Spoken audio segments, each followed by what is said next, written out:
saya Ainun Isran Erlina dari BC4IK Ilmu Komunikasi Universitas Muhammadiyah Makassar. Pada video kali ini saya akan membahas tentang Cyber Society. So, siapkan kopi dan mari kita mulai.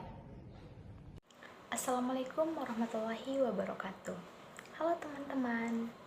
Seperti video sebelumnya, kali ini aku akan membahas salah satu topik menarik dari buku Cyber Society, Teknologi, Media Baru, dan Disrupsi Informasi, karya Catur Nugroho, yaitu tentang ruang, masyarakat, dan budaya cyber. Di era digital seperti sekarang ini, dunia maya telah menjadi bagian penting dari kehidupan sehari-hari kita. Tapi, bagaimana sebenarnya masyarakat siber terbentuk? Apa itu telecommunity? Dan bagaimana budaya siber mempengaruhi cara kita berkomunikasi? Yuk, kita bahas bersama.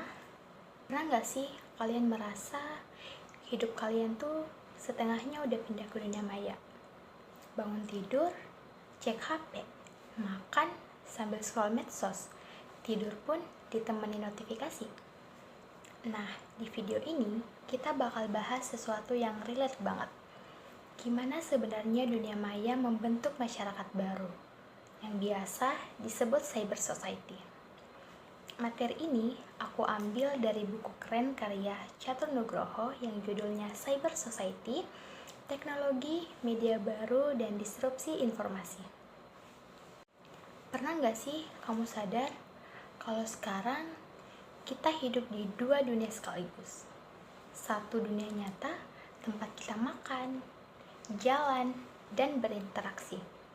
Satu lagi dunia maya, tempat kita ngepost, scroll, nge-like, nge-DM, bahkan jatuh cinta. Dan percaya atau enggak, dunia maya atau cyberspace ini bukan cuma tempat online, tapi ruang sosial baru. Disinilah lahir yang namanya Cyber Society, masyarakat digital yang unik banget dan punya budaya tersendiri. Pembahasan pertama, dunia maya atau cyberspace, ruang tak terlihat tapi nyata. Oke, apa sih sebenarnya dunia maya itu? Bayangin, kamu lagi duduk di kamar, buka HP, masuk ke TikTok, scroll IG, sambil chat di WhatsApp. Tubuhmu tetap di kamar, tapi interaksi sosialmu udah melanglang buana. Kamu mungkin lagi ngobrol sama temen di Makassar, tapi nonton video orang di Korea. Atau bahkan ngeributin isu global di Twitter.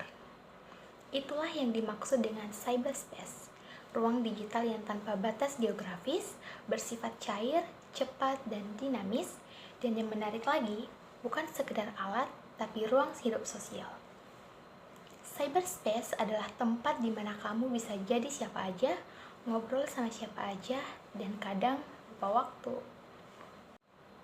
Yang kedua, komunitas baru, telecommunity, dan cyber community.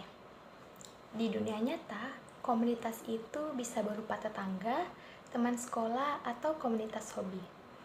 Tapi di cyberspace, bentuknya berubah jadi dua jenis utama. Yang pertama, telecommunity. Ini adalah komunitas yang terbentuk lewat komunikasi jarak jauh. Contohnya, kamu ngobrol lewat telepon, email, atau video call, interaksinya tetap satu arah atau terbatas. Yang kedua, cyber community. Nah, ini yang lebih seru.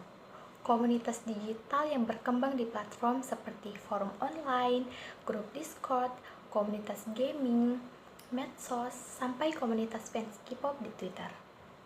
Ciri khasnya, interaksi dua arah atau multi arah, anonim tapi tetap punya kedekatan, punya budaya sendiri, lengkap dengan istilah, etika, dan aturan tidak tertulis.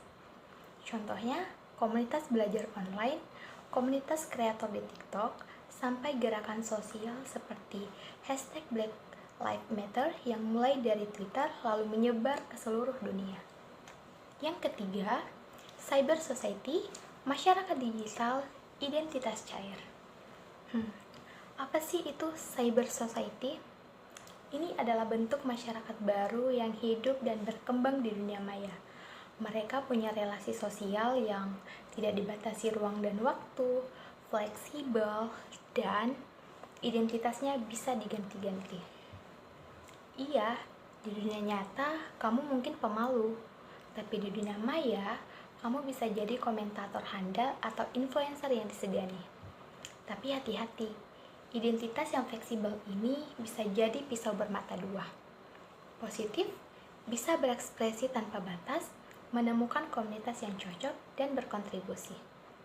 Negatif, bisa jadi penyebar hoaks, pelaku perundungan, atau penipu digital. Cyber society adalah masyarakat yang fluid, fleksibel, dan sangat tergantung pada teknologi. Yang keempat, cyber culture, budaya meme, emoji, dan viralisme. Sekarang kita masuk ke bagian paling seru, budaya siber alias cyber culture. Ini semua tentang cara kita berkomunikasi pakai emoji, kayak emoji ketawa atau api. Yang kedua, bahasa gaul digital, no left, FOMO, cringe. Budaya konten, follow trend, atau buat tweet viral. Sampai nilai dan etika baru, cancel culture, culture war, dan digital empathy. Budaya siber ini muncul dari kebiasaan netizen dan seperti budaya pada umumnya. Ia bisa mempersatukan lewat tren, viral challenge, atau solidaritas online. Tapi juga memecah lewat polarisasi opini, toxic comment, atau fake news. Cyberculture juga membentuk cara kita memahami dunia. Yang penting bukan apa yang terjadi, tapi apa yang viral. Oke guys, itu dia pembahasan yang bisa aku bawain hari ini. Gimana? Ternyata jadi netizen itu bukan cuma soal nge-like dan scroll-scroll aja ya, tapi kita juga bagian dari perubahan budaya besar di dunia digital. Intinya, kita hidup di dua dunia nyata dan dunia maya. Dan dua-duanya butuh tanggung jawab, etika, dan kesadaran. So, yuk jadi warga siber yang cerdas, gak gampang termakan hoaks, dan tetap sopan walau cuma ketika. So, kalau kamu suka video ini, jangan lupa like, komen biar makin rame, dan share ke temanmu yang sering nongkrong di dunia maya juga. Sampai jumpa di konten berikutnya, masih bareng aku ngobrolin hal-hal digital yang bikin mikir tapi tetap santai. Ciao!